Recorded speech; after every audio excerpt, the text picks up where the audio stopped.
Welcome to the Young Turks. I was almost gonna say damage report, but yeah, because that makes sense. The Young Turks. Like for real. It sounded like I was being sarcastic, but Wednesdays, this is the damage report lineup. Exactly. I mean, straight up. But right now, the Young Turks. So we've got all the Young Turksian sorts of things that you have come to love and expect. We're gonna talk about Kavanaugh, obviously. There are so many updates that we have to go over, both in terms of what the investigation that is now being reviewed by the Senate actually included, and also little indications of how the vote that's gonna happen in the next 48 hours might actually go down. But beyond that, we have got a report from inside an ICE detention center of horrific conditions. Actually, conditions of, I would say, a life and death sort that we're gonna be talking about. The EPA loosening regulations on, like, I'm not ending that sentence there. You would never be able to guess what they want you to have more of in your body. It's like something out of a comic book. We'll explain that a little bit later on. And then Rebel HQ's Emma Vigeland has gone to another Trump rally. That is always fun. She asked them this time about Medicare for all. Very interesting responses from them to close out the first hour. Emma is doing very important work for you all. You know, she goes and she asks the right questions and has this calmness about her in the responses. She does. And ask the right questions in response instead of just a normal, oh, well, that's what the pulse of the American people are saying. It's what the Heartland is saying. And the Heartland said so it makes sense. Yeah. No, just ask more she's doing questions, great work. that's all. And look, it's not easy. I wouldn't want to do it. So more power to her. This is what she is amazing at, is going to that sort of environment. And so we're gonna show quite a few of the videos from that. But JR is gonna join me in the first hour. In the second hour, we're gonna have Ida Rodriguez and Nando Vila are gonna be joining us for another full hour. Great stories there. We'll give you a little preview of what to expect a little bit later on the show. Before we get into the prepared material though, I saw something and I just wanna briefly go over it. Bernie Sanders, we know, is a good person. You know, not just, he seems like a good person. Also, the things he's accomplished, like with Amazon, helping to pressure them to raise their minimum wage recently. But he's like almost kind of like a superhero. And the reason is this story I just saw from Business Insider. So Amy Corrado was on Capitol Hill, this is yesterday. And she was walking around, and as many young people are, she wasn't really paying attention to what was going on. And she started to walk into a busy intersection. Oh my God. Now, thankfully, there was a good Samaritan nearby who yelled, ma'am, get out of the road. I should have done the voice better. It was Bernie Sanders who was stopping her from walking right into traffic. She says that she stopped. I did not immediately get off the street, even though there was a ton of traffic, because I was in awe to see him, almost like an angel had come down, and you just can't stop but look at it. And he tried to continue to bring her on the sidewalk, saying, ma'am, you've got to get off the street, you've got to get off the street, which she did, not to save her life, but to take a selfie with him. And then, like with Clark Kent, he immediately bolted towards the Senate afterward as people started to notice and a crowd started to come around. Who added the Clark Kent part? You or I just did. Okay. Yeah. But as soon as people noticed that he had saved this woman, he ran to the Senate building. Went back to the telephone booth. How is this real? Okay. Everyone talks about how, the old man tendencies of Bernie Sanders. I must be older than him because I would have been barking at him like, what are you doing, you stupid young person, Don't say that stuff. Wait, that's not necessary, just save her life. And that's what he did, he cut right through it. I would have gotten her attention. She would have gotten out of the road. I would have saved her life too. I just would have done it with a lot less class. But the job would have been handled. Yeah. And I would have told her, seriously, you're sitting on the curb now, scared. No, I'm not taking a picture with you. No, get up and go back to work. What's wrong with you? I think we've learned a lot Put your today phones down. About Bernie and about JR. Anyway, good job, Bernie Sanders. Thank you for saving that life. Hopefully, if he becomes president, he'll have an opportunity to put policies into effect that will save many more Oh, I lives. thought you were talking about me. No, you haven't done anything. So you deserve no credit. Okay, let's jump into the important news of the day.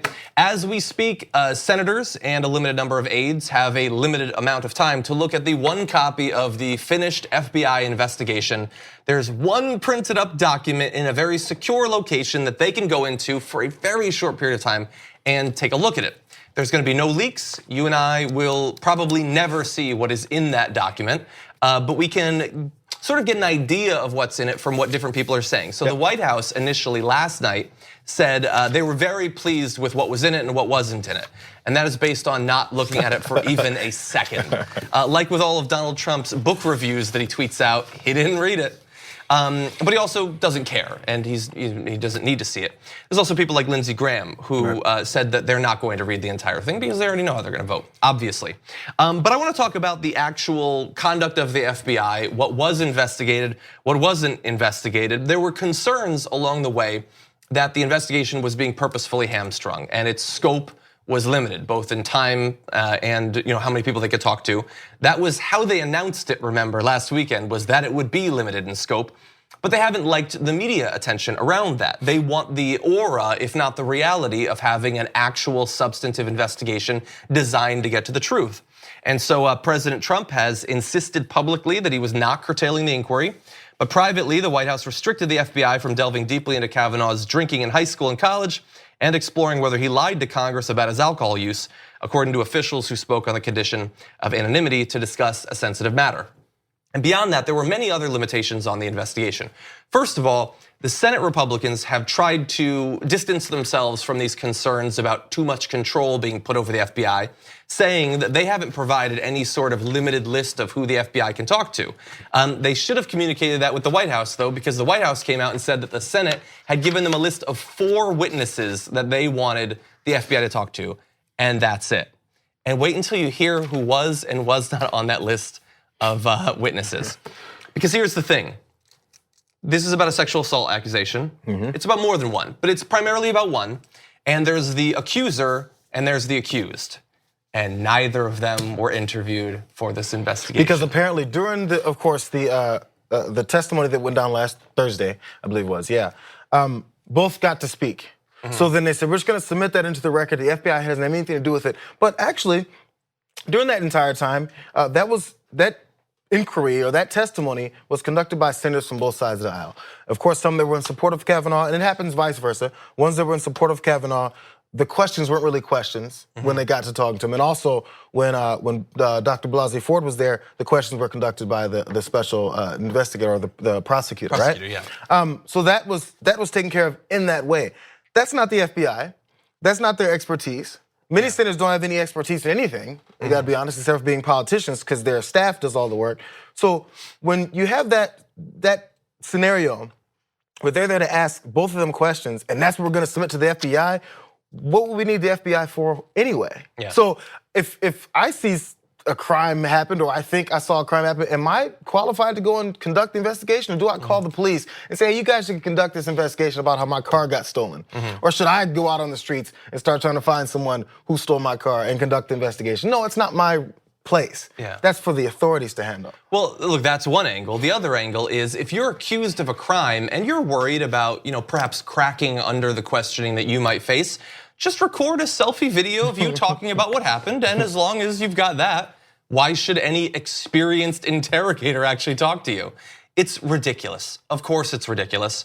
Republican senators don't mind. They think it's perfectly fine because they don't want any additional information. Every bit of information that has come out since this FBI investigation started has hurt Kavanaugh's credibility, and so they don't want any more. Republican voters don't care at all because they've never been interested in the actual facts of whether Kavanaugh assaulted Christine Blasey Ford.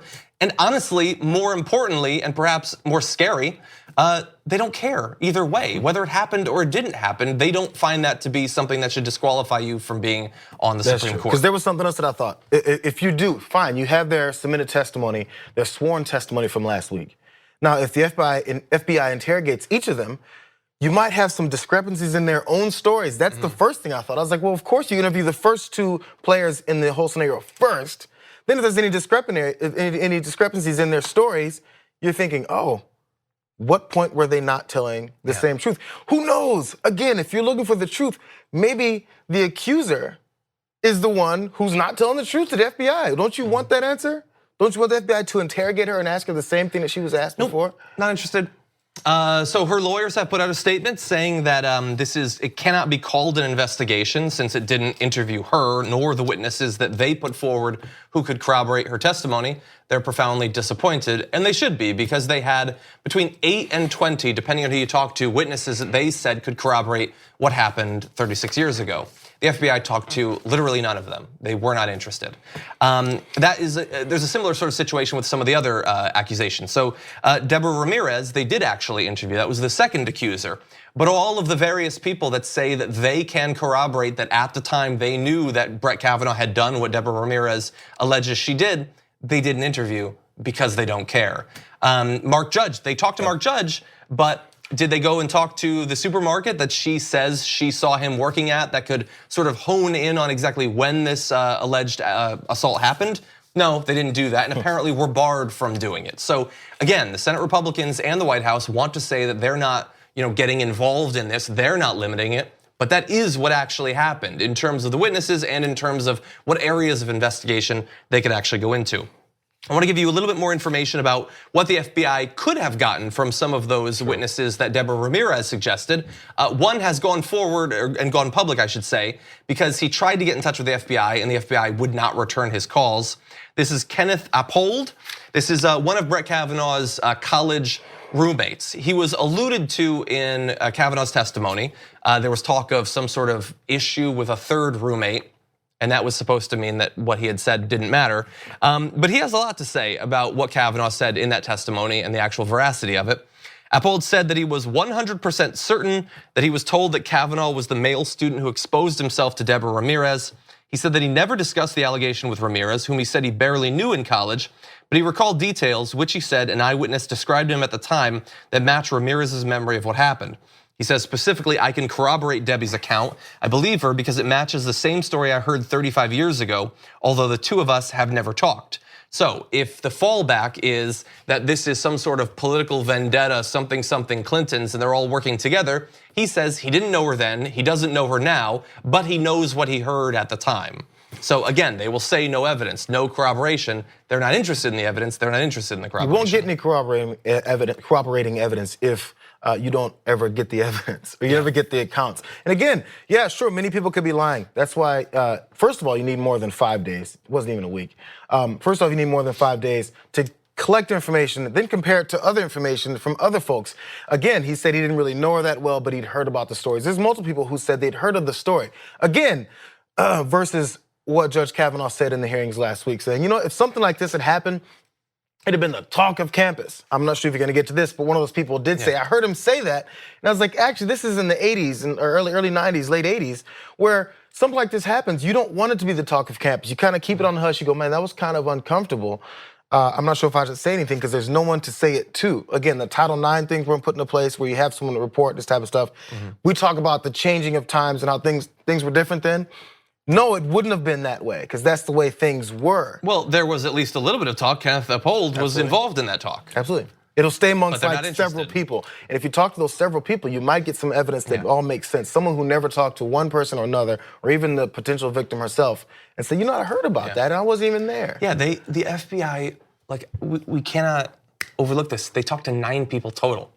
There were 5 people at that first party. There are at least 4 accusers, plus Kavanaugh, that's 5. They only talked to 9 people. There are literally a couple of dozen people.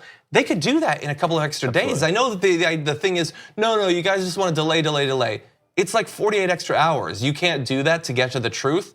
We're talking about a lifetime appointment to the Supreme Court. He will rule on hundreds of cases that'll have far-reaching consequences in every area of policy. And we can't afford like a 3-day weekend added to this investigation to, I don't know, actually talk to the guy being accused of multiple sexual assaults. That is ridiculous. Hey, people go to, for minor crimes, go to jail and wait if they can't make bail. We know how that system works.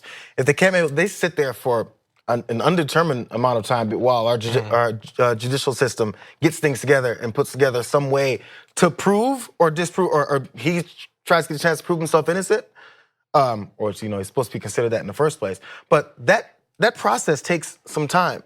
So again, for a lifetime appointment, you don't have the time to wait or to figure this whole thing out.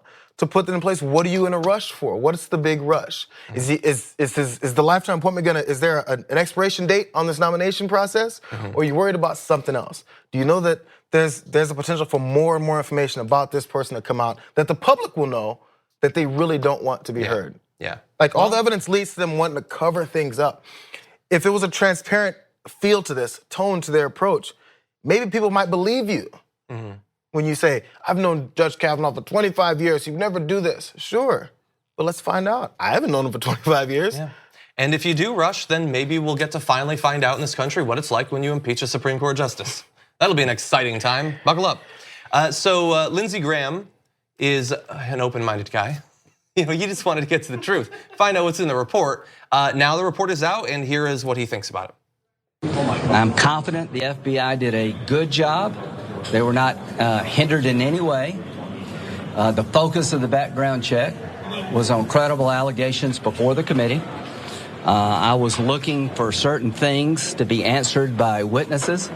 I'm more confident than ever that what the committee found is held up and then some. The main thing for me is that you need to go to the FBI and you need to ask them, did they feel like they were able to do their job without interference? And I think the answer is yes. The senators who requested the supplemental FBI background check got what they requested, and I am ready to vote. Yeah, he was ready to vote before. That was absolutely full of lies, obvious, demonstrable lies. But it's Lindsey Graham, so what do you expect? Do you know what time that was? When it was 11:54 a.m. Eastern. I think they began looking at it at 8 a.m. in the shifts. We talked about Chuck Grassley wanted the process to be kept in, so they would make sure that there was no leaking, because maybe some politicians from whatever side want to leak what they saw to the public, and they want to keep it under wraps. So for each party, they'd have to view the report in 1-hour shifts, and the document would change hands between the parties each hour. It had been, so from 8 a.m. to almost noon, they'd had almost 4 hours, and he's already giving interviews talking about how sure he is of what happened, and he's ready to vote. I wonder how much he and his staff actually looked at that report. I mean, do you think he looked at it? Maybe he went in the room with it. I doubt he cared to actually look. So look, we have a little bit more video, but I think we should make two things clear here based on the reaction of many Republicans to this report. And not just the Republicans, but also their supporters, because I've been seeing a lot of conversation. The right-wing pundits, the regular right-wing voters talking about this. Two things have become very clear. The first, having to do with the Republican senators, is, do you remember back before the FBI investigation, in fact, before Kavanaugh and Ford testified at all, there was the doppelganger theory going around, or the Ed Whalen, I guess there was just a guy that looked a lot like Brett Kavanaugh in the area who tried to rape Christine Blasey Ford. Those were theories that were laughed at. However, flash forward a week or so, that is what every Republican senator that is so far on the record saying they will vote for Brett Kavanaugh obviously believes is going on. Because they continually say she is credible, we believe that she was attacked, but we also believe Brett Kavanaugh, he didn't attack her. So somebody back in 1982 in that area that looked enough like Brett Kavanaugh that she has been fooled this entire time into believing it was him, tried to rape her. So in 1 week, we moved from crazy conspiracy theory that is laughed at across the internet to every Republican senator believes that this is literally what happened, and they're willing to put someone on the Supreme Court because of it. Because the reality, honestly, is they either don't believe her or they don't care that it happened. Or they don't care. Yeah, I guess maybe I'm wrong. Maybe that's the best case scenario for some of these. The worst case scenario is that they think that sexual assault, not so bad. The second thing, this is, I guess, something that women in this country have probably known for a long time. Guys are waking up to it. We are not so different from other parts of the world where women's testimony is considered to be, at best, a fraction as valuable as that of a man. They continually say there is no evidence that any of these things happened. That means that all of these women, what they are saying means absolutely nothing. There needs to be a man who says she is right. There needs to be a man that was there. If Mark Judge doesn't say that she's telling the truth, her testimony amounts to nothing. It is like the despotic regimes that we mock for not having the enlightened view of women and equality that we have here. And yet, when it comes time for a situation like this, we treat women exactly the same. Sure, you believe that you were raped. Okay, maybe you were raped. Maybe someone tried to rape you, but it certainly wasn't him. He's powerful, he's conservative, he's ending up on the Supreme Court. And he's my friend. And he's my friend. And so, yeah. I'm sure you believe all sorts of things happened to you, honey, but they didn't actually happen. Maybe if Mark Judge said that you were telling the truth, maybe. He's a conservative man. Maybe we'd believe you then, but not in this case. So this is a dark thing that I have had to realize about how our legal system works. And again, it is the 50th thing that confirms why so many women did not feel comfortable for the entirety of their lives coming forward, because they won't be believed. It doesn't matter how much detail they have. It doesn't matter how many witnesses they have. You will not be believed. The president might go to one of his rallies and literally mock you so that tens of thousands of people will laugh at your pain. And the people who didn't like it, I know we talked about it yesterday. The people who didn't like it, what Trump did at the rally, were like, oh, that's despicable, disgusting. He divides. He's such a horrible guy when it comes to this stuff. And then we stop talking. Yeah. What's the rest of the thought? It's like, so you have a disgusting, horrible, divisive person that you're supporting. That's all you've done is point out who you're supporting and what their characteristics are. Yeah. That's all you've done. Yeah. So look, I wanted to play the videos of Raj Shah, his deputy communications, and he was saying, yeah, all these concerns about drinking, no, they weren't investigated. You know why? Because the only people that wanted that investigated were Democrats, and they're not going to vote for him anyway. We need to talk about a relatively new show called the Republic, or UNFTR. As a Young Turks fan, you already know that the government, the media, and corporations are constantly peddling lies that serve the interests of the rich and powerful. But now there's a podcast dedicated to unraveling those lies, debunking the conventional wisdom. In each episode of On the Republic, or UNFTR, the host delves into a different historical episode or topic that's generally misunderstood or purposely obfuscated by the so-called powers that be, featuring in-depth research, razor-sharp commentary, and just the right amount of vulgarity. The UNFTR podcast takes a sledgehammer to what you thought you knew about some of the nation's most sacred historical cows. But don't just take my word for it. The New York Times described UNFTR as consistently compelling and educational, aiming to challenge conventional wisdom and upend the historical narratives that were taught in school. For as the great philosopher Yoda once put it, you must unlearn what you have learned. And that's true whether you're in Jedi training or you're uprooting and exposing all the propaganda and disinformation you've been fed over the course of your lifetime. So search for UNFTR in your podcast app today and get ready to get informed, angered, and entertained all at the same time.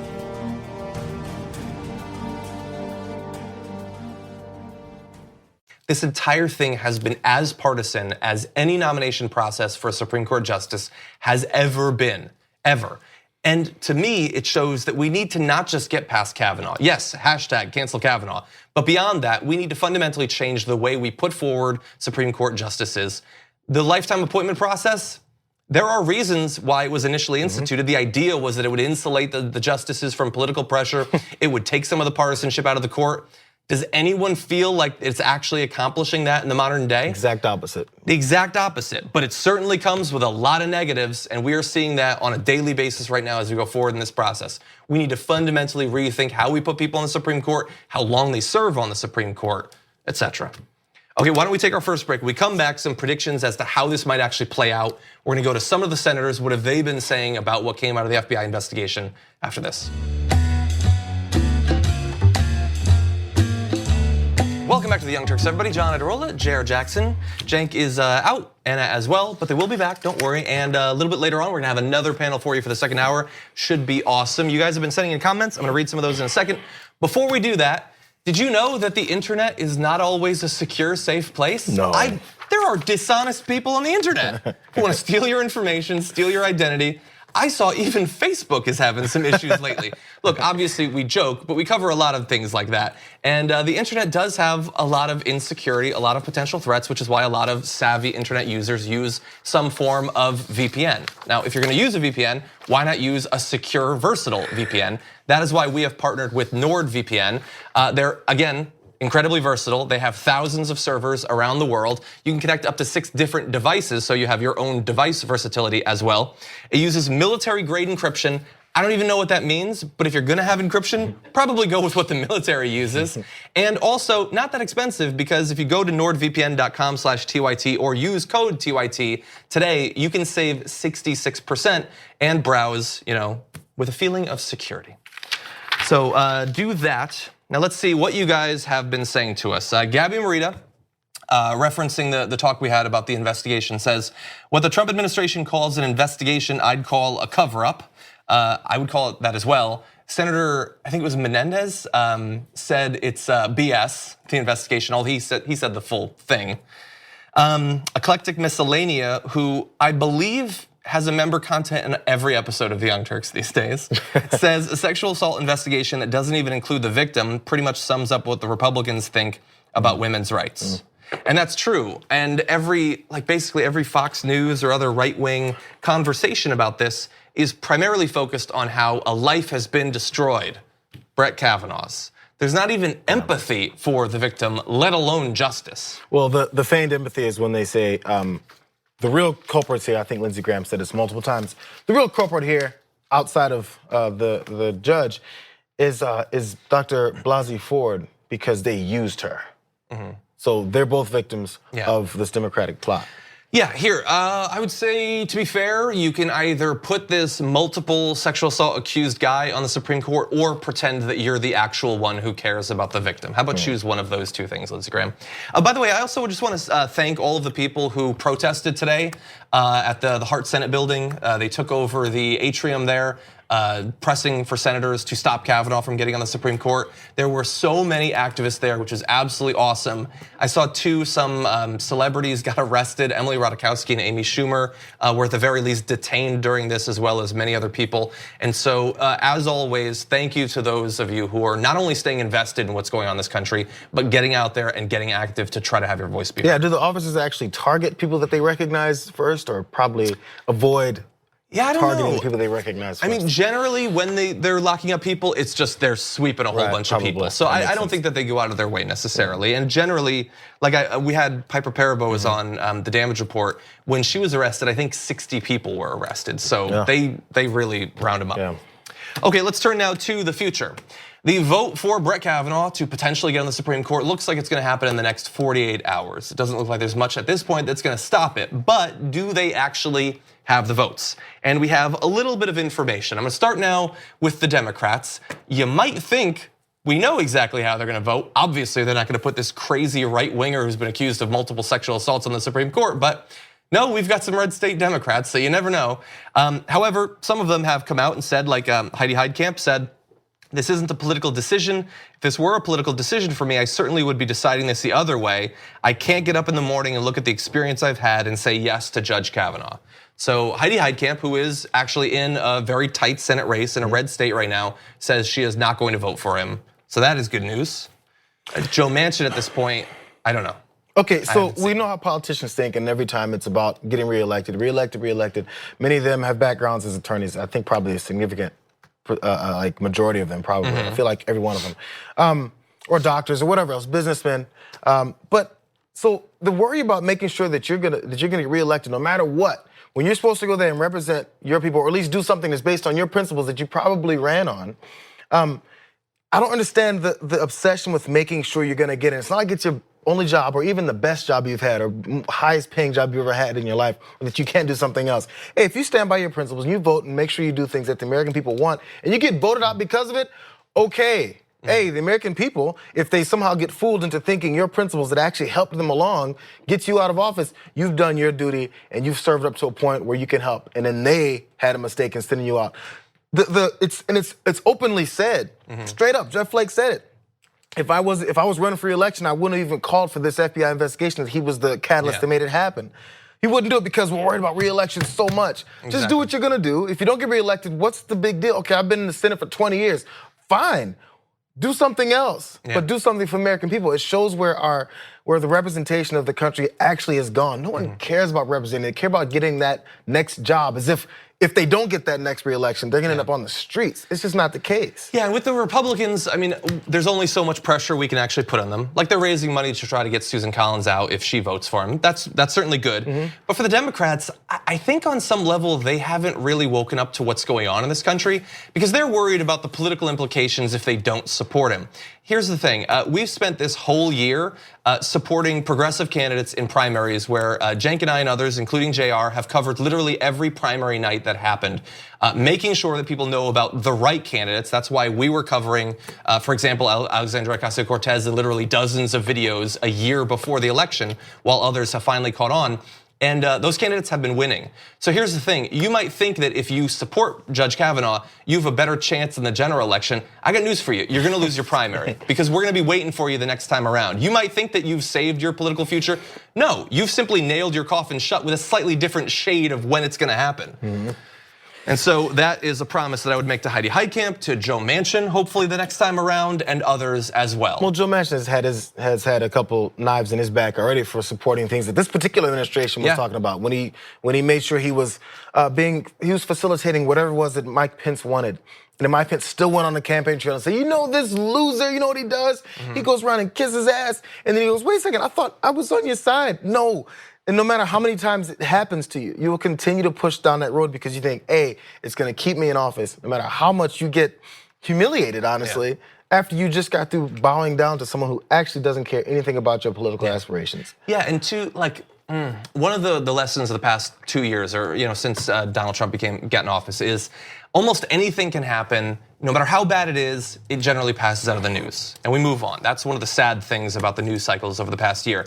But I got news for you. When it comes to Judge Kavanaugh, for the rest of our lives, I don't care how long passes between now and then, when we hear the name Judge Kavanaugh, we're gonna think multiple sexual assaults. When we hear the name Judge Kavanaugh, we're gonna think of the name Christine Blasey Ford, Deborah Ramirez, Julie Swetnick, and others as well.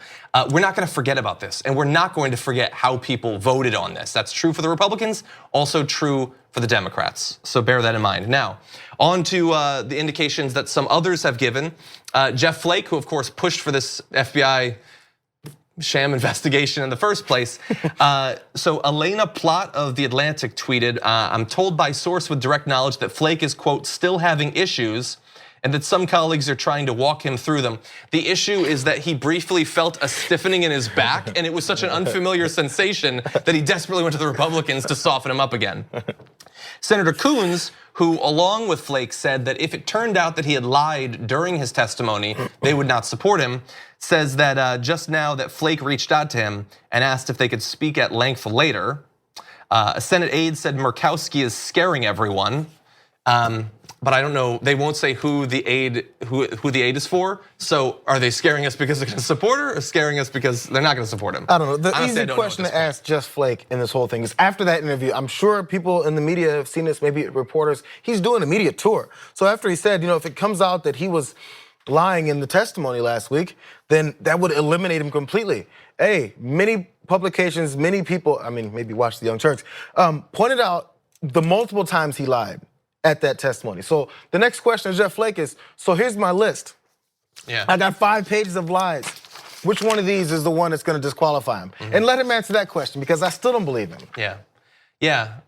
Look, my gut says that they're gonna disappoint us. My gut always That's what my gut says. Because it doesn't always happen. I mean, John McCain, that's true. As bad as he is, he did put the thumbs down on the full ACA repeal. It is possible that Jeff Flake will decide in the last days that he will serve as a senator. And I know he thinks that this is just one step on the continuation of his career when he runs for and becomes the Republican nominee for president. Jeff Flake, buddy, that's not going to happen, okay? This is the end.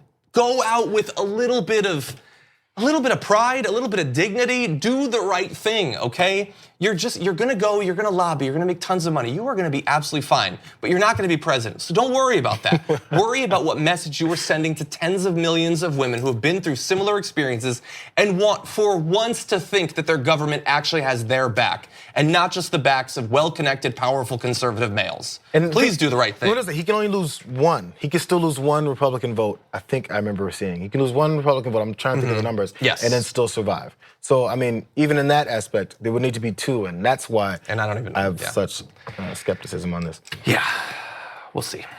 By the way, random, but there's been all these different groups coming out to say that they don't support Kavanaugh, that don't normally get involved. There was this giant group of different churches that said he should not be put on the Supreme Court. You had like 650 it's 1,200 law professors now have said that based on his temperament and judicial, all that he showed in the testimony, he shouldn't be put there. I didn't even know that there were 1,200 law professors in the country, but apparently there are, and they agree on something. But also, retired Justice John Paul Stevens said that Kavanaugh's temperament and judgment don't meet the standard for the Supreme Court. It is not often that retired Supreme Court justices weigh in on new ones. And bear in mind, John Paul Stevens supported Kavanaugh before the allegations came out. So it did actually switch after the testimony. It's because he gets to think for himself now. Yes. Sorry, last thing. I know we've gone way too long with Kavanaugh. But you know what? It's actually harder to have to try and weigh out whether or not this senator or that third senator is going to vote a certain way so that I can determine my vote based off that. I'm talking about maybe some of the red state Democrats that are in this position right now. Because they're thinking, okay, if it's going to be overwhelming and they're going to vote for him anyway, then I can too and I can still look good. If you ignore what everyone else is saying and just do what you think based off of your own moral and principles, or if you're representative of people, of those people's morals and principles, or the general thought process of the country, if you do it that way, you don't have to worry about other people and just let it fall where it does. That's easier on your brain. Just relax and do what you feel is right and do what you've, based off of what you've seen and read, not off of what other people have done. It's way more work, gives you more headaches. Just relax. You're getting paid enough already. Yeah. Do what's right. That doesn't often come up, unfortunately. Okay, look, I wish that we could keep talking about this. Most important story in the country right now, obviously, it's why on the Damage Report we've covered it possibly more than any other show in the country. But we do have other news to get to, so we're gonna take a break. When we come back, an ICE immigration facility where they detain various people, absolutely horrific conditions. We're gonna give you the lowdown on that. And then, what does the EPA want more of in your body? Coming up soon. We hope you're enjoying this free clip from the Young Turks. If you want to get the whole show and more exclusive content while supporting independent media, become a member at tyt.com/join today. In the meantime, enjoy this free segment. Welcome back to the show, everyone. Thank you for all your nice comments about the duo of me and JR, by the way. It is like an episode of the Damage Report, except you get 2 hours because it's actually the Young Turks. So first of all, I want to give member shout outs. Tasha Prisney and Brian Baer, thank you for being members. I understand that one of the downsides of our member drive is that with more members, your chance of being picked are a little bit harder, but hey, you two got picked, so thank you. We've got some comments for you. First, I want to read some of the super chats. Truth Decay says there needs to be 3 no votes. Manchin will be a yes vote, ... That is a possibility, but we have to proceed as if it's still possible to change his mind. And so we'll continue our work. Adriano Lehman says, have you figured out why the Trump admin refuses to secure elections so you can throw out results if they don't favor him, or reps claiming China interference? Get this out there. I mean, those are the worst fears. I don't know. Buckle up, hold on to your butts. We'll see what happens, I don't know. And Star7434 says, it is unfortunate many conservatives won't look at Kavanaugh without a partisan lens. Democrats would be wise to also put on his views on the 4th and 5th Amendments and his role in the Patriot Act. I mean, that's the thing, like, we've been doing this coverage about the sexual assault for a couple weeks now. Like, before that, there was already so many reasons to oppose him on labor rights, on the environment, on executive power, on all of these things. Like, this is just an added layer of suck on top of it. This is, before it was policy, and then now it's, and on top of the bad policy and approach you'd have, also just character. Like this, again, there's many conservative judges around the country. You can choose to be just as horrible on policy as this guy is. You've got any number of different troglodytes to choose. Why does it have to be the pervy one? And don't get me wrong, yes, we'd oppose them too. We would. I look forward to it. Hopefully we'll get to do that. Okay, let's turn now to other news. More terrible news on the state of ICE detention facilities. This time we're gonna be zooming in on a particular one. This is the Adelanto ICE Processing Center here in California. And wait until you hear what is going on there. When federal officials arrived in May of this year for a surprise inspection, this privately run, bear that in mind, immigration detention facility, they found nooses made from bed sheets in 15 of 20 cells. I have looked into it. That is not how many there's supposed to be. Supposed to be many less than that. 15 out of 20. So these are people who have either attempted to commit suicide or are readying themselves to attempt to commit suicide because of how horrible the conditions they're being kept are in. So when the Department of Homeland Security officials asked to contract guards who oversaw the housing units why they didn't remove the bed sheets, they echoed that it was not a high priority. The guy giving them the tour then started to remove the nooses, but realized there's too many nooses, I don't have time, and he stopped. This is while the inspectors are with him. He gave up on removing nooses. Yeah, that was the high priority. It was being discovered the kind of conditions that you have there that will force people to contemplate suicide, attempt it, and also some, of course, successful in doing so. Yeah, there have been successful suicides. So there. once the inspectors are there, it's like a restaurant that's filthy, and then finally the health inspector comes by and like, oh, let's clean up this rat poop now and get it off of the kitchen floor. No, how about you just keep your place clean in the first place? That's what your business is. Do it right. Yeah. Well, specifically, this is let's clean up this rat poop. It's too much rat poop. I give up. Yeah, no, you have to give up now. They've already discovered us. It's actually We're already getting the D rating. It's already over. Exactly. By the way, one of the inmates said that the guards laugh at them and call them suicide failures once they're back from medical when they attempt to commit suicide if they're not successful. So that is the approach that these private facility guards have. So let's go into the reason why people have. You want to judge someone's character, how they treat other people. And they go, oh, you're just bringing up someone's character and personality. Why don't you talk about what they've done? The way they are and who they treat people, especially people that they think are lesser than them as humans, they will laugh at them and they'll say, you got back from medical, you're a suicide failure. That's what leads a certain approach to someone's being and your character is based off of what you're gonna do with them when they're basically in your care. Yeah, and imagine if you're one of the other people at this facility, not knowing how long you're gonna be kept there. And what you see is guards mocking people who've attempted to take their own lives. Like, imagine the hopelessness and the despair that would come over you as a result of even witnessing that. And it has consequences. The Times reported in August of last year that there had been at least 5 attempted suicide at the facility in less than 1 year. Those are the ones that are actually reported, by the way. And beyond the suicides, which is obviously bad enough, in terms of how they treat these people with medical care and all of that, detainees reported waiting weeks and months to see a doctor, and inspectors met with a dentist who dismissed the necessity of fillings and suggested that detainees use string from their socks to floss, which is both obviously not going to work and also about as degrading and condescending a bit of medical advice I think I've ever seen. Now, once given those, I don't know if you can get to this part, but getting deeper into the reasons why they told people to use their strings from their socks to floss is because people's teeth were rotting and falling out, cavities weren't being filled or even taken care of. Some of these dentists said, I don't have the time or energy to do this because there's too many of these cases to handle because this private basically prison isn't making enough money. So in doing so, they said, hey, in order to avoid any kind of more tooth decay, you got to floss. Oh, but guess how floss is obtained in this private facility? Through your commissary. You know what's in the commissary? Stuff you have to pay more for? money. So if you need to use your commissary to get some floss, and they say I don't have any because I'm an asylum seeker from another country. They go, oh well, use your socks then. There's no way out. It's pushing someone into a corner because there's an inhumane approach to how these people are, or even reasons why they're there. Oh, are these all criminals? I want to point that part out too. No, it's actually not. So it's probably too late to jump in front of the right-wing comments on this video.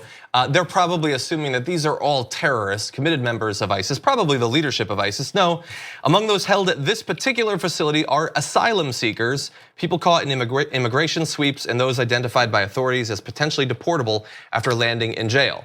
So look, the people caught in immigration sweeps technically have broken the law. They've broken immigration law. Theoretically, they have broken no laws other than that. But they will be put into hell on earth in this Adelanto facility. And those asylum seekers, those are people that haven't broken any law whatsoever, except they're gonna go here and God only knows what's gonna happen to them. God help them if their health fails while they're at this facility. No. And by the way, this is information from 2017. This is how bad it already was under the status quo half a year into Donald Trump. Probably terrible before that. Partially because they don't care about these people, partially because it's a privately held facility and their goal is to make money, not to actually provide a good experience for these people. This is before they started taking in tens of thousands of additional people and not releasing them. So if this is what it was like in 2017, God only knows what's gonna happen when these inspectors go back in a year and see in these temporary facilities, the tent cities that are set up, do you believe that they're gonna be taking better care of these people? So for the people who wanna say it's not just Donald Trump's fault or his administration's fault, I agree with you, because in 2012, there was another report from the ICE Detention Oversight that found there's the same thing for the requests for medical care were delayed and put aside. So that's a similar problem, right? So that stuff happened in the past. So when you enhance— in this case, under Obama. Yeah, so when you enhance that same problem and add more people to the system, or then also project this whole sense of hate towards certain groups of people that come in, you're gonna add to that problem. So yes, there was many things wrong in the Obama administration, which many of us pointed out. And then when no one focuses on that, at least from people in opposing parties, don't focus on those parts and want to fix that, and then you bring someone that's even more horrific in these types of things, it gets worse. Yeah. Do you still not care, or does it mean you care a little less? Because no matter what, you never cared for these people in the first place, and what the reasons for being here was, or what the treatment they got once they got to this shining city on the hill. Because that's what asylum seekers think. Oh man, maybe I have a chance to survive now. Yeah. I came from a really horrible place. But it somehow gets worse. Yeah, and look, the lesson should be the same under both. These should not be privately owned and operated facilities. They don't care, and they will continue to treat people this horribly under Republicans as well as under Democrats. We shouldn't be holding anywhere near as many people as we certainly now, but even before. That is obvious. And thank God, by the way, for the activists who, in response to one of the suicides at one of these locations, started putting public pressure to find out what was going on there. That's why we have this information. Not because the government decided to take it more seriously, but because regular citizens got involved and made sure that light was shed on what was going on there. Okay, with that said, let's jump to the EPA. The Trump administration is loosening even more regulations, this time on how much radiation is safe for you to be exposed to. That sounds ridiculous. It sounds like the beginning of a Marvel movie. Like clearly this is some sort of super villain who wants you to be sprayed with gamma radiation. But no, it's actually happening. But don't worry, they're not just changing the radiation. They actually have a sort of silver lining on this. And in this particular case, I guess I was gonna say that they're sort of gaslighting you about why, but it's actually radiation gaslighting you on why they need to do this. So as it stands right now, pre-regulation change, the government's current decades-old guidance says that any exposure to harmful radiation is a cancer risk. And I looked into why they say that. That's because that is true, and that is what scientists say. If you're exposed to more radiation, even, by the way, purposefully, consensually, CT scans, things like that, it raises the chance of a number of different types of cancers affecting you. That is just what happens when you're exposed to radiation. But they have found people to testify for them that don't believe any of that stuff. So in this case, we have lead witness Edward Calabrese, who's going to talk to Congress. Him and his supporters argue that small exposures to cell-damaging radiation and other carcinogens can serve as stressors that activate the body's repair mechanisms and can make people healthier. They compare it to physical exercise or sunlight. They do that because they're insane. That's like saying, well, sure, if I stabbed you in the heart, that would be bad, but what if I just poke you with a knife a little bit?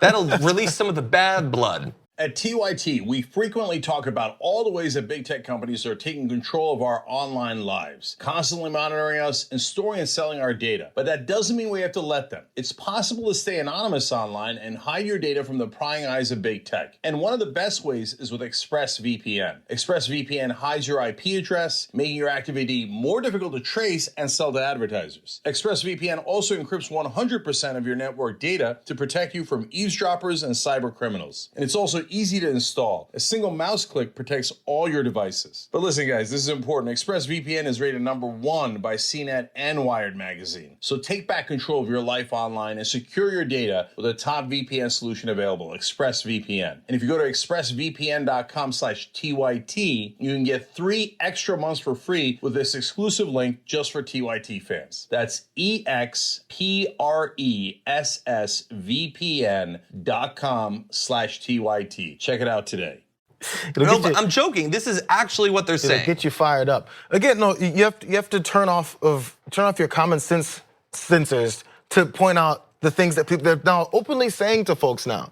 You know when you go to the dentist, I know we just talked about dentists, and they do some x-rays, you know what they throw across your whole chest and almost your face? This really big, heavy flak jacket feeling thing, and you're like, ugh, Jesus, this is heavy. Because there's this thing called radiation that they're pumping into the room, and they want to make sure they protect you as much as possible. So if this is so true, have they gone to all the dentist offices around the country yet and been like, you know what, you guys, you don't have to purchase any more of those big, heavy radiation jackets. Just leave them to the side. Because you can tell your dental patients, hey, if you get some good radiation on your teeth, those cavities are just gonna seal up on their own. Because that's your superpower now. Exactly. Look, it's ridiculous. It's insulting. And it's particularly insulting that now this is the EPA doing this, because the EPA has been turned into a zombie version of itself. It is no longer there to protect you from the environment. It is to protect corporations from any sort of regulations that the EPA has set up in the past. And they will go to comical lengths to save corporations money. But they will at least admit what they're doing. You know, okay, so they say that radiation is like physical exercise or sunlight. I mean, I guess technically sunlight is a form of radiation. There is radiation in it, that's true. But it's not good for you. Also, sunlight causes cancer. So that's a particularly bad analogy that they're making there. I don't know what he's thinking. Someone asked the sunscreen corporations of America, oh yeah, they're not making any money off of this sunscreen because when people go out in the sun, no one thinks, hey, I gotta put something on because this might give me cancer. Yeah, well, you know what else it'll do? Edward Calabrese, that same person, a toxicologist at the University of Massachusetts, says that this change would have a positive effect on human health as well as save billions and billions and billions of dollars. But don't get excited. It's not saving you any money, it is saving corporations money. Because in many different sectors, they have to spend money to stop radiation leaks. And from both regular people, customers, but primarily workers from being exposed to radiation in a number of different ways. They don't want to spend that money anymore, so the Trump administration comes to the rescue. Takes away the regulations, they will no longer have to do that. And look, if a bunch of working class Americans get cancer and die, all corporate profits to think of. All they gotta do is go get their universal health care and get it taken care of, lickety split, cheap and free. No, they're not gonna. No, but also, so again, it comes to people who are paying these representatives to do this type of stuff. So then exposure to accidents, nuclear plant accidents, all the stuff that happens, once they're exposed to it, is that the small amount that you say is okay? Yeah. It doesn't make any sense. And it fits into, like, look, I have been doing everything I can to make sure that we check in on all of these changes that are being done at the EPA, environmental regulations. This is just the latest in a long string of things that are making the country effectively more dangerous for you in the service of corporate profits. They've already targeted a range of other regulations on toxins and pollutants, including coal power plant emissions, car exhaust, also dumping in streams, methane emissions, the list goes on and on. Effectively, in every way that they can, if it makes a single cent more for shareholders, they're willing to expose you to a number of different toxins of both the radioactive and carcinogenic varieties. By the way, I don't even know why I'm going to say this. It's not necessary, but what he's saying about radiation, of course, is not true. The National Council on Radiation Protection and Measurements conducted a review of 29 different public health studies on cancer rates among people exposed to exactly the sort of low-dose radiation that he is advocating for. 20 of the 29 studies directly support the principle that even low-dose exposures cause a significant increase in cancer rates. None supported the theory that there is some safe threshold for radiation. If they had evidence of that, they would present it. They do not, because there is no evidence. They are simply willing to have more Americans get cancer so that corporations can make more money. And to be fair to these corporations, once they get those billions and billions and billions of dollars saved, what they do is they give it out to the, they pay their workers great wages, they pay their fair share of taxes, and then the economy rises up. More jobs are created, everyone's healthy and happy, and no one dies. That's not true. No, that's not JR. What are you talking about? There was also something. I remember when there was, I think I wish I had the exact details because I just remembered. There was some head of a corporation or someone who was a CEO of a company, and they were asking, would you live near this power plant that you own and operate? It's like, hell no, you kidding me? He goes, you better keep that stuff away from me and my kids. My kids don't deserve this. Yeah. And it was like this moment of truthfulness for a second about how they don't want to live next to it. Somehow that their exposure to, they don't want to become X-Men. But as long as you become X-Men, then it's all good. You spring some wings and fly. That's cool for you. Yeah. But then for us, we're too good for that. Yeah. If there are mutants, they will be people of color and poor people, effectively. That is what they are trying to ensure. The color ensure. will be blue, green, purple. I've watched X-Men, I love it. Okay, we only have a couple of minutes for this. I mainly just want to bring this up so that JR has a chance to talk about it. We're finally close to having some sort of verdict on the killing of Laquan McDonald in Chicago about 4 years ago. Jason Van Dyke is a police officer who shot him 16 times, primarily when he was already on the ground. They held the police dash cam as long as they possibly could until protests forced them to release it. And when it was released, the video makes clear, and perhaps we'll overlay some of it, that his story about why he had to kill Laquan McDonald has no relationship to reality whatsoever. He said that Laquan was coming at him with a knife, was facing him, moving towards him, swinging the knife at him. None of that is true. Despite that, in testimony so far this week, Jason Van Dyke has said, the only reason the tape looks bad for me is because it wasn't from my perspective. If you saw it from where I was standing, then you too would have immediately, seconds upon getting to this place, shot him 16 times and killed him. Look for that time when he's charging him with the knife before he falls on the ground. There was never any charging, there was never any swinging. All there was the knee-jerk automatic killing of this man. You brought up in the production meeting, if we could contrast this, I believe it was yesterday, there was a shooting. Multiple cops were shot in, was it South Carolina? That was in South Carolina. I believe it was South Carolina. Yeah. White guy, high-powered rifle, shoots multiple cops. They took him alive. Because of course they do. They always do when he's white. If you're black, you get 2 seconds maybe to, I don't even know how you convince them that you're not a threat. He was walking away from them, they shot him 16 times. The main thing about, the point about this Jason Van Dyke, this officer that is now on trial. Can we run that video of it? Because that really points to what's happening. We won't go too long with this. But that video of Jason Van Dyke on trial and about what he saw and what he experienced. His face had no expression. His eyes were just bugging out of his head. He had just these huge white eyes just staring right through me. And did you say anything to Raquan McDonald? I was yelling at him, drop the knife. I yelled it, I don't know how many times. I thought I was backpedaling that night. You thought you were backpedaling as you're firing shot after shot after shot? What I know now and what I thought at that time are two different things. You know what? A lot of people would say that guy's lying, what a racist POS. And the second one, I can agree with more. But the first one's, I don't think he's lying at all. I think it's exactly what he thought. It's exactly what he saw. He was absolutely fearful for his life. Do you know why? Because he's afraid of what he saw. So when you're afraid of something in a position like that, and you're like, my only recourse is to use this weapon that I have to stop my fears, because no one likes sitting there in fear, you know, and wondering what's going to happen to you. You're a police officer. Your job is to be in tense, fearful situations and to have your cool and chill out and do the things the right way. If you can't do it, don't do it. You know what I won't do? I would never be a police officer because I don't want to be in those situations. So don't do it if you can't be in those situations. Or if you see someone that scares the hell out of you every time you look at him, he was whatever they said he was on. I forget which drugs Laquan PCP, I think, was on, and he has his eyes were wide open. He was totally high. It looks like he was gonna come for me. I think he really thought he was coming for him. You know, in 7-Eleven, I've said this many times. The convenience stores in 7-Eleven, you see that ticker on the side that says 5, 6. It's a foot apart each one. It goes from 4 foot to like 6 or 7 feet tall. Because when people walk into a place and they get robbed and somebody puts a gun in your face, you get scared and suddenly you think that person is huge and the strongest person you've ever seen. So when the police come and say, what did he look like? You go, man, he was 6'10", weighed 300 pounds because I was scared. And so the ticker lets you remember if he walks in, at least it shows how tall he actually is, because people are afraid for their lives when something like that happens to them. So if he's seeing this guy who's he's afraid of, and I'm gonna keep avoiding the racial aspect of it, even though it's very real.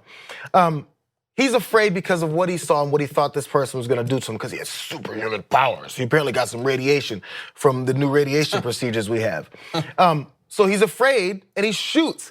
That's the main problem. Our approach to these things is to kill that person that we're so afraid of that we don't know what else to do except for fire in their face and their head and shoot 16 times. Is he gonna get back up after you shot him the first 4 times and he's lying on the ground, writhing in pain? Oh, is the knife gonna fly up and shoot across the room because he has some kind of other superhuman power?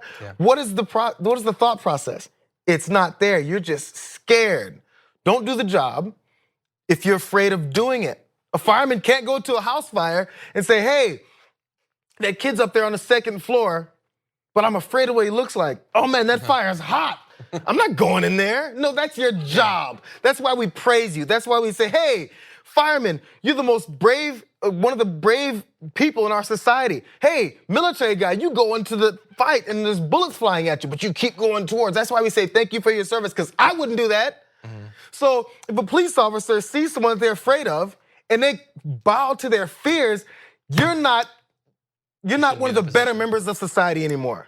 I have no praise for you anymore. I don't say, hey, thank you for your service for being afraid of everything you see and shooting somebody in the face 16 times. What am I praising you for now? A fireman runs out of that building, has fire on his back, and is carrying 3 people out? Yeah, thank you, because I wouldn't have done that. It's amazing. I don't know what. You have to earn that respect. You don't get it just because you put on a uniform and start shooting people 16 times. That's not what the respect is for. It's not for a uniform, it's for what you do. And you didn't do it. So I've tried 5 different times to stop cussing, so I'm gonna stop talking before I start doing it. I couldn't agree more. We're getting close to a verdict. I guess literally I don't know exactly which way it'll go, but I know what I feel in my gut. I know how this tends to go. I can say that there are 12 jurors. Now bear in mind this is an area that is 25% African American. Out of those 12, 1 is African American. Just random chance, I guess. And look, we have the dash cam footage. Like with body cams, this is supposed to clear the whole thing up because we can actually see what happens. You see it there. If he gets off, and he might, is anyone really gonna be shocked? It doesn't matter how much information you have. You can see exactly what happened. You can know whether there was any reasonable reason that this person should consider themselves to be at risk of being killed. He wasn't, but he could still. He even admitted himself at the end of that tape. What I know now. He said, what I thought then is not what I know now. Yeah. I believe him. He never should have been in that position. He never should have been a police officer. Okay, thank you, JR, for joining me on this fun journey. We shouldn't have done that last story. What's that? Like, exhausted now. We should what the last Not story? have done that last story. No. Well, look, you go and rest. Okay, we're gonna check in on this story as the days progress. Thank you. We're gonna take a short break between the hours. Nando and Ida are gonna be joining me. Lots more news to get to, including how selfies just might kill you. After this. Thanks for listening to the full episode of The Young Turks. Support our work, listen ad-free, access members-only bonus content, and more by subscribing to Apple Podcasts at apple.co/TYT. I'm your host, Cenk Uygur, and I'll see you soon.